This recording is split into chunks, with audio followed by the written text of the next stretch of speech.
TimeSplitters 2 released in 2002. My younger self loved the game and completely 100% beat it, getting gold in every challenge and beating every story mission on the hardest difficulty. So I wanted to pick up this nostalgic game and see if I could 100% complete it today. The question still remained: how good is TimeSplitters 2 really?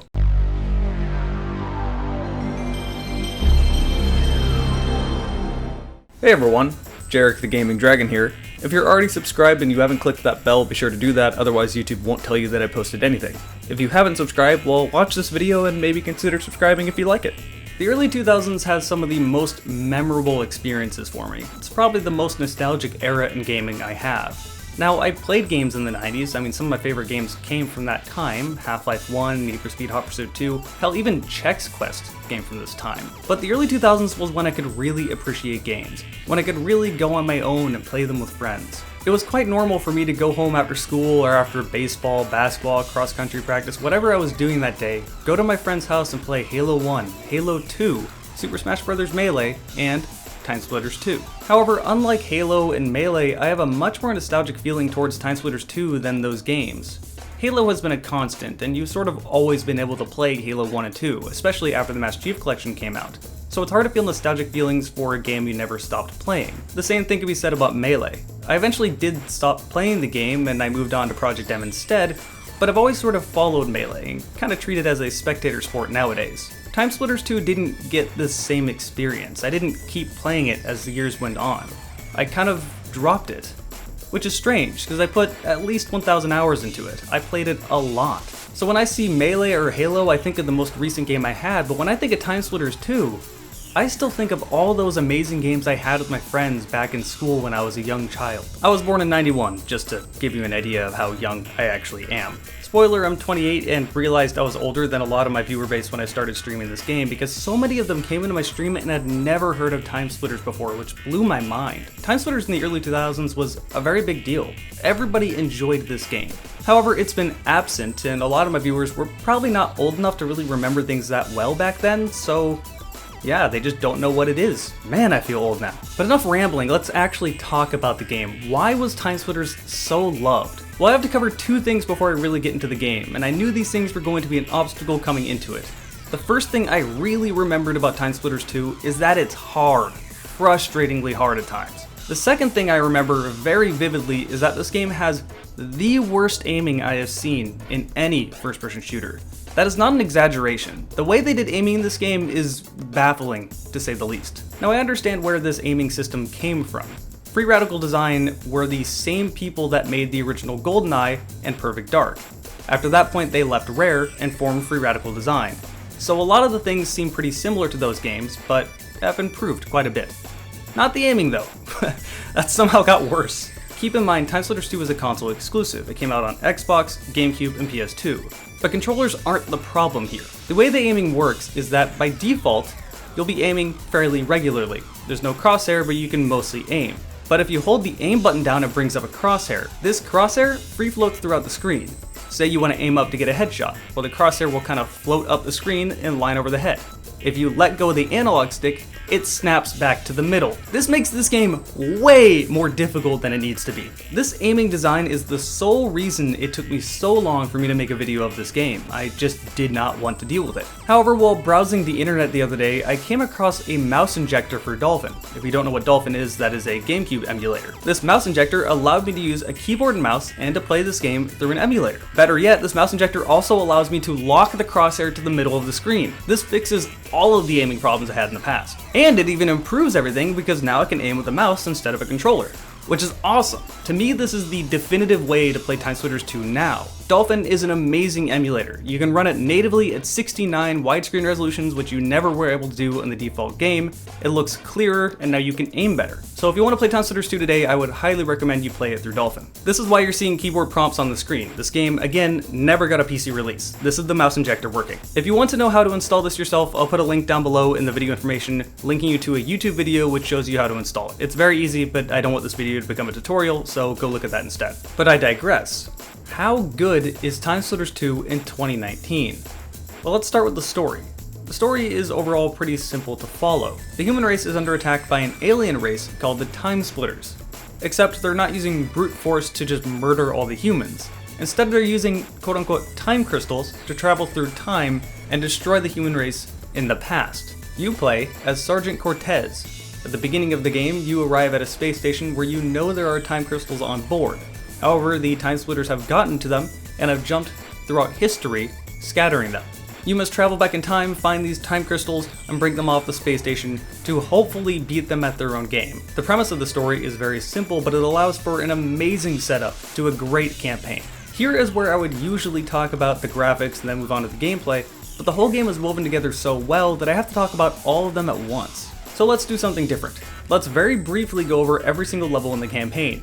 There's a lot of variety to it, so it's rather hit and miss. As I said, every level is quite a bit different, but they all operate on a similar mission structure.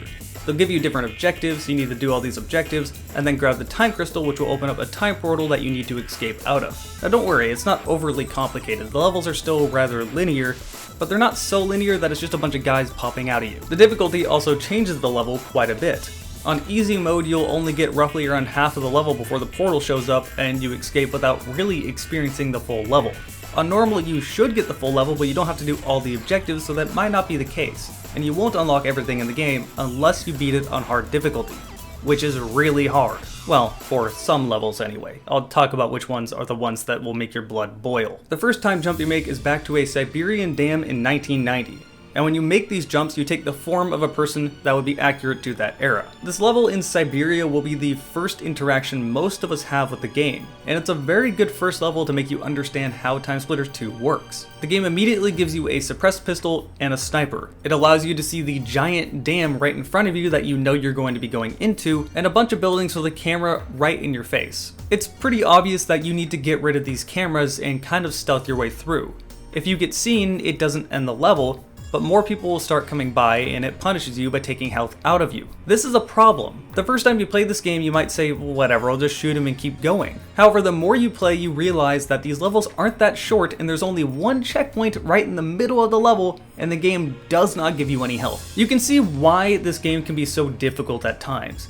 This level isn't one of the more difficult ones, but this is a learning experience. Once you get the general flow of what objectives you need to do and where you should go, the level becomes a lot easier, and the game becomes a lot more fun. But I won't deny there is definitely a level of trial and error to this game. This trial and error can either be enjoyable, making you want to continue playing it, or infuriating. This level was more of the enjoyable type, definitely not the angering type. After this, you jump to downtown Chicago in 1932, and immediately you should notice how different the Chicago level looks compared to the Siberia level. Now this is common sense, they should look really different, but a lot of games would just reuse assets and just kind of half-ass it. TimeSplitters 2 doesn't half-ass anything. The quality from the texture working to the music to the weapons, everything is phenomenal. Every level nails the atmosphere it wants to go for, and I feel like this is some of the reason why I feel so nostalgic for it. I remember that music very fondly, and I remember exactly where it plays in the game. It's also not in YouTube's Content ID system, so I'm actually allowed to play the music of the level I'm talking about for that level. Man, if only copyright wasn't such a bitch. Anyway, since this is 1930 in Chicago, you should know what you're getting into. Lots of Tommy gun action with mobsters everywhere. It's very cliche, but it manages to pull this cliche off so well that I can't even consider that a downside. The third level takes place in 1835 in the Notre Dame Cathedral, where its tone shifts dramatically. It's a dark take on the Hunchback of Notre Dame where you're fighting lots of zombies. It's also a pleasant change of pace after the previous two levels. After this, you jump way to the future in 2280, where you go to an alien planet called Planet X. This level is pretty straightforward. It's mostly just running through aliens with laser sci-fi weapons, but it's still pretty fun and it features one of the most badass songs of all time.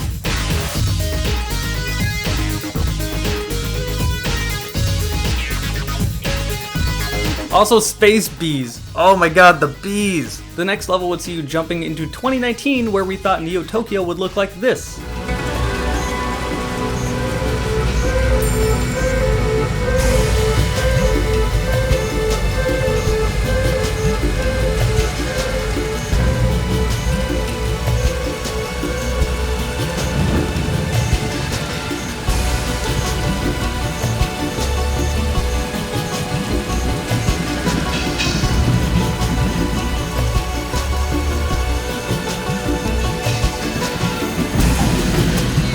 Instead, 2019 looks like this. Kill me, please. Anyway, this level gave people a decent amount of trouble at the beginning, as the beginning has you stealthing by cameras to follow a hacker so you can eventually get by a laser grid. Also on hard difficulty, she's cloaked, for some reason. But if you know where she's going, you can just go to where she's going to be, hide and wait for her, and then go by. After this point, the level really isn't that difficult. The next jump sees you go back to 1853 to the Wild West. You're playing as a bounty hunter, and it goes pretty much as you would expect. It's got the spaghetti western feeling to it, which is great. But what's interesting about this level is that I don't really remember it being difficult. But man, I had one hell of a time with this level. You know what you need to do, it's not difficult to find it out. But man, these enemies on hard difficulty, keep in mind I'm playing on hard, they're aimbots. They will shoot you before they even turn the corner. At times it feels downright unfair and complete bullshit. And keep in mind, I'm aiming with a mouse. It's not even the fact that I can't aim or I can aim, it's the fact that they can react faster than I can. Not gonna lie, the difficulty on this one really killed my enthusiasm for playing this level in particular, because I really remembered it fondly, but holy fuck, it was way more difficult than I expected. But that's just a small taste of what's to come, because the next jump you take is to 1972 to a level called Atom Smasher. Fuck this level. This is one of the notoriously difficult levels when it comes to TimeSplitters 2. The first half of this level puts you on a timer. Bombs are about to go off, you have to fight your way through the level, find a scientist, and have them turn the bomb off. This timer isn't generous and the enemies can still do a lot of damage to you. You want to play it slowly so that you still have health for the rest of the level, but if you do, the bombs go off and you immediately lose anyway. On top of all of this, it's very trial and error because you don't exactly know where the bombs are or what you were doing until you get to them. At which point it's probably already too late or you haven't got to them at all, so you restart the level over and over and over again, get a little bit further, bomb explodes, try again. Trial and error can be a good thing, like for example the first Siberia level, but it's an awful thing in this level. There is so much shit stacked against the player on this level that it feels unreasonable. It also lacks the strong atmosphere that the other levels have. Yeah, you're this goofy 70s spy dude and there's this generic villain, but where am I? I'm in some gray, boring facility. I'm not in 1930s Chicago or 1890s Notre Dame. I'm not on Planet X in the future or back in the Wild West. This theming isn't interesting and the level is very frustrating. I remembered hating this level as a kid and that opinion has not changed. This is an awful level. I came into it knowing how frustrating it could be, so at this point I started using save states and just basically quick saving, and I have no remorse for doing that. But I did try to play this level honestly for a little bit, I promise you. Because again, keep in mind there's only one checkpoint per level, and usually it's in a weird spot. And once you get to the end of this level, there's a boss shooting at you. If you kill the boss, TimeSplitters start spawning all around you, so you can't kill him yet. You have to flip 3 switches while he's shooting at you, then kill him, then pick up the time crystal, then go through the portal. This didn't give me too much of a problem, thankfully, but if I ended up dying here and having to restart halfway back through the level, imagine the pure rage I would have felt. From start to end, this level fucking sucks. Thankfully, the next level is actually great. The next jump will see you going back to 1920 to Aztec ruins. This is an amazing level where you end up using mostly just crossbows. You have natives wanting to attack you, you have stolen golems wanting to attack you, you have monkeys throwing explosive watermelons at you for some reason, I don't know why. And it's fairly heavily Indiana Jones themed. It's also not overly difficult. This was actually a great level. The next level sees you jumping forward to 2315, and this one is by far the most notorious level in the entire game for being bullshit difficult. Robot Factory. Now don't get me wrong, Atom Smasher is still pretty notorious for being hard, but Robot Factory is the de facto most difficult level in the game by far. Now keep in mind, this level is incredibly long, and it doesn't give you any health throughout the entire level, just armor, and there's only one checkpoint. This is the first room. This is the first room of this level. Look at my health. This level is absolute torture as far as difficulty is concerned. And the level gets far more difficult in that first room. At least the name of the level is accurate. You're fighting in a robot factory as a robot. That's pretty much it. This level could be cool if that's your thing. I was personally more interested in other stuff, and also everything is completely trumped by the fact that it is ridiculously hard. Again, keep in mind I'm playing this on the hardest difficulty, and I'm not ashamed to admit it, I was fully abusing save states here as I would have gone insane if I didn't. But once you beat this level, you have access to the final level in the campaign. where you go back to the space station in 2401. TimeSplitters have completely taken over the space station. You need to grab all the time crystals that you have gained throughout the time periods and leave the space station before it self-destructs. Yeah, it's one of those levels. Escape before the time runs out. You can do these well, but fuck this one. It's not terribly difficult, but it is very, very trial and error to figure out what you need to do before the time runs out, and you'll get a little bit farther each time before the time runs out, then you gotta do it all over again.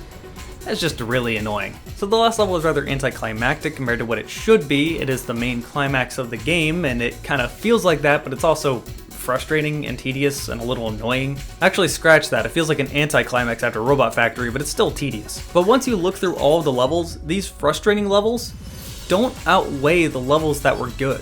The levels that are good are so amazing that you tend to remember those more than the ones that are frustrating. You still want to play the game. It puts your mind in the state of fuck TimeSplitters 2.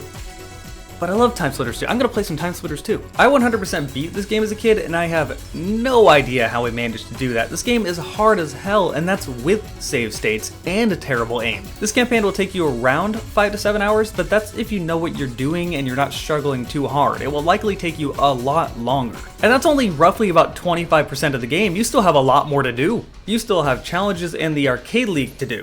These are important to do because these will unlock multiplayer maps, characters, and modes. The challenge mode is probably my favorite. They were like their own form of mini-games that gave you a different objective every time. It kept the game fresh and kept your mind going. For example, one of the challenges may be to break every single piece of glass in a certain room in a certain time. Your rewards are split between bronze, silver, gold, and platinum. You only need to get one of these to unlock the next thing in this challenge, but if you want to unlock everything in the game, you need to at least get gold on every challenge. Just to give you an idea of how much variety there is in these challenges, the next one down gives you a sort of Call of Duty Zombies-esque challenge mode, way before Call of Duty Zombies ever was a thing. Another challenge sees you playing as a monkey having to collect a certain amount of bananas in a certain time frame. And another challenge has you playing through the original TimeSplitters game's story missions, which is actually really cool. Moving over to the Arcade League, this is very similar to the challenges except for based around the multiplayer with bots. The Arcade League is split up into 3 different leagues: Amateur League, Honorary League, and Elite League. All of these have a very specific theming to them, which makes the game more enjoyable than it really should be. For example, one of these is called Aztec the Dinosaur Hunter, where you're playing as an Aztec warrior hunting the dinosaur character. You have to get a certain amount of kills in a time frame. If you do, you get bronze, silver, or gold. The write-ups before these are usually a reference to something, like this one called Half Death, being literally just Half-Life, or they're quite funny, resulting in things like this. Okay. Needless to say, they're much more than just playing certain multiplayer levels with bots. They give you a certain challenge, certain weapons to use, certain characters to fight, different modes to play as. This feels more or less like an extension of the challenge mode, and that's a good thing. Remember when I said I 100% complete this game as a kid? Well, that was sort of a lie. I did 99.9% complete the game. One of these I just simply could not beat. This challenge, well, part of the Arcade League technically, was called Can't Handle This, where you're fighting these hand-fuck abominations. Coming into this level, I figured it must have been difficult as a kid because I was using a controller and had a really bad control scheme, being default TimeSplitters 2's control scheme. But no, it's still really hard with a mouse and keyboard. These fucking hand job guys have a ridiculous amount of health, and you spawn with a weak pistol, with the only other spawns on the level being Tommy guns. And if they have one, you're just guaranteed dead. Beating this level with gold really requires you to get lucky spawns. You have to spawn near a Tommy gun. If you don't, it's better to just let them kill you and hope you get a better spawn. The best strategy is to try to find this spawn in this hallway. There's only one way for them to come in here, and there's a health pack over there as well. So you can camp out here and let them run straight at you. With that said, they have so much health and they can overwhelm you so easily that it's still easy to die, and then you gotta hope you get a good spawn. There's not a lot of time to do this, so getting this done, even with the mouse and keyboard, is still difficult to this day. But I did it. I finally, after all these years, 100%ed TimeSplitters 2. Yeah, middle finger right back at you fucks. Now the last part of this Arcade League I wanted to talk about is the Too Hot to Handle Amateur League missions. These have you playing the virus mode, and I brought this up because it leads nicely into the multiplayer. I put an unhealthy amount of time into the multiplayer of this game. This was back when everything was multiplayer.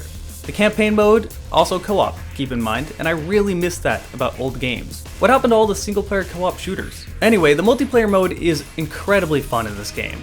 There are tons of bots everywhere and you can have split screen up to 4 players. But it's more than just deathmatch.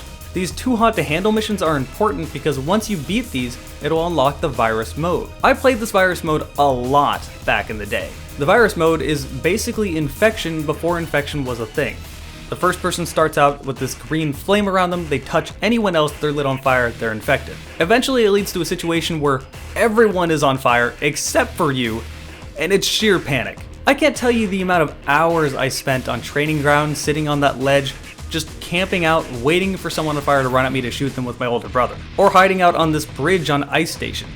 These are the memories in my mind with TimeSplitters 2. This is really why I liked the game, and still, all these years later, it's just as fun as when it came out. This is a shooter from a different era, when there's tons of variety, a plethora of things to do, and they're all equally polished, to a degree that we just don't see in games nowadays. If this game came out today, we'd get the base campaign mode and maybe a few challenges, and then everything else would come out with a season pass. I really can't stress how much content there is in this game, and some of it may be unreasonably frustrating with a terrible control scheme, but there's just so much here that there's bound to be a bunch of things that you had a lot of fun doing. And even if you didn't like any of that stuff, you definitely are going to like the multiplayer. So to answer my question I asked at the beginning of the game, TimeSplitters 2 holds up incredibly well and was way ahead of its time. If you haven't played it before, I would really recommend trying it out. Maybe try some split screen with a friend. The next game I'm going to be covering is the sequel to this game, TimeSplitters 3, otherwise known as TimeSplitters Future Perfect. Thanks to all of you that hung out with me while I was streaming TimeSplitters 2, I will be streaming Future Perfect as well, so if you want to check that out, check out my Twitch, twitch.tv/Jarek4GamingDragon, maybe give a follow. If you subscribe over on Twitch, you will get to see my videos one day ahead of time. Same thing for my patrons, you can click the link in the bottom right to go to my Patreon. You will also see my videos one day ahead of time. Thank all of you for watching this very, very nostalgic video. I hope all of you have enjoyed it, and I will see you next time.